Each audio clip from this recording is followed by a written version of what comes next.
Florida Gators. So year 2 of Billy Napier with the Florida Gators. Billy Napier, I forget how good of a job Billy Napier did at Louisiana. Had a 40-12 record. 2020 he went 10-1. They had multiple double digits winning seasons. So I think obviously doing well in 2020 is big, but double digit win seasons, even if it is at Louisiana, is just super impressive. And I think that when you look at Florida's recruiting, I think Florida really has a plan in place of what they want to do here. I think this year was almost kind of, I don't want to say a mulligan, but in a way it kind of was, because Billy Napier, I think his vision is this year is going to be kind of more of my team. We're starting to bring in more of my recruits. Graham Mertz has sounded like, whatever your opinion of Graham Mertz is, it sounds like Billy Napier is a believer in Graham Mertz's play. So they bring in Graham Mertz at quarterback. You have some guys that you have some guys that have been on the roster. Princely Umunamane. I'm not sure. Hopefully I didn't butcher his name, but he's a guy that is capable at the edge rusher. Jason Marshall at corner.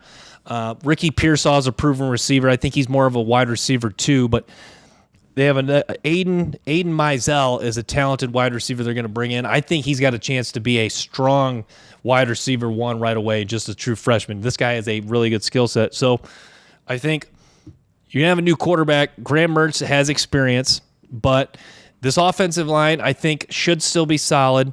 Pearsall, a proven receiver. I think there's a lot of pieces in place where even if Florida, I think even if this is a 7-8 win team, I think this is a team where you're going to say, wow, that's a pretty solid football team. That is a much improved football team, and they play more consistent, because last year it was kind of a roller coaster 6-6. You watched Florida earlier in the year, and they had the win against Utah, and you're like, wow, that team could be a SEC, or that team could be an East title contender. And then you saw up and down.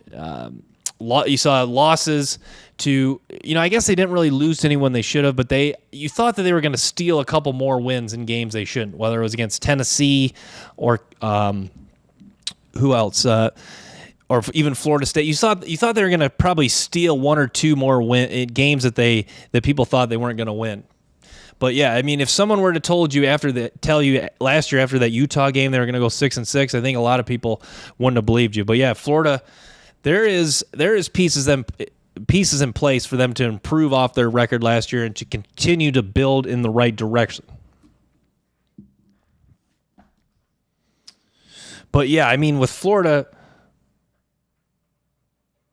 transfer, the transfers, it didn't seem like it sounds like Billy Napier does a good job of getting a lot of information on these transfers. It doesn't seem like the transfer portal was their main goal really to improve this offense. I think recruiting is where they are going to really build this thing. And their top three guys, so I hit on one of them. Kelby Collins is a talented recruit they bring in, defensive end. Jakeem Jackson, talented corner. So and then Aiden Mizell. So their top three guys are going to bring in, I think, could make an impact right away. I think Florida, that's your hope for Florida, that one of these true freshmen bursts onto the scene. I think Mizell is going to be the guy at wide receiver. He's got an excellent skill set. You would really see him burst out of cuts. He's got legitimate speed. He can really just leave defenders in the dust. He's got good hands, wins vertically consistently. I think that this guy is going to make an impact right away at wide receiver for Florida. I think he'll be a game-changing player for the Gators offense and a nice compliment to Ricky Pearsall and some of the receivers they already have on this team. And I forgot to mention at running back,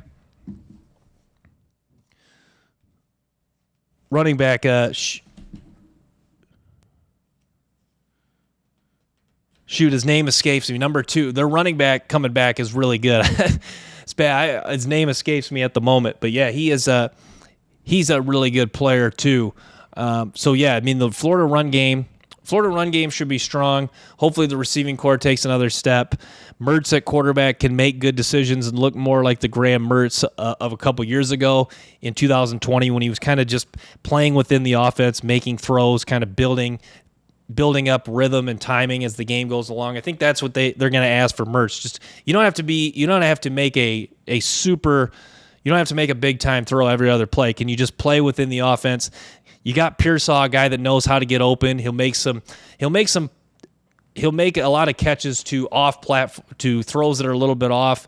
You got Mizell, a guy that's a speedster that hopefully can make big plays for us. You got an offensive line that should be solid. So pieces in place for you to have success with us. Just don't try to do too much. Don't try to make a highlight throw every other play. And then the defense, we have athletes.